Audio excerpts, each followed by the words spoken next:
बंधुगण कौन सी नुआ घर आपण मैंने जदि तैयारी करने को चाहते प्रथम जो भूमि रे आपण घर तोलिए बा घर तैयारी करेंगे प्रथम से भूमि की आपण टिके अनुध्यान करबा दरकार। कौन अनुध्यान करेंगे किसी दुईटी तीनोटी चारोटी आपन को दिग बेसी अनुध्यान करिया पड़िबो।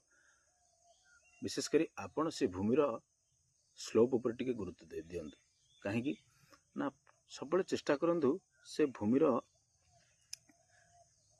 स्लोप को दिग को अच्छी जदि भूमिर स्लोप विशेषकर आपणकर पूर्व दिग को थाए अत्यंत धन लाभ भविष्य से जगार आपण को होता है।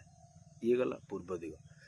जदि पश्चिम दिग को स्लोप थाए से ढीय अर्थ आप जो प्लॉट जहाँ पे घर करें से ढीय जदि आपणकर पश्चिम दिग को स्लोप थाए पूर्व दिग हाइट थाए सेठी हम कौन ना भविष्य से भूमि रे आप घर कर रही बहुत कली विशृंखला झगड़ा कलह माने यदि मोटामोटी आम क्या कलहकारी वातावरण क्रिएट करता है से घर भर।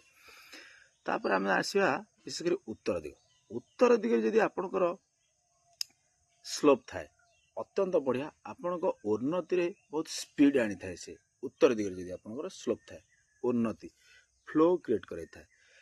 जदि आपणकर दक्षिण दिग को जदि स्लोप थाए गोटे इंपोर्टाट एटा इंपोर्टाट पॉइंट आप दक्षिण दिग को स्लोप थाए ताला विनाशकारी होता है से परिवार।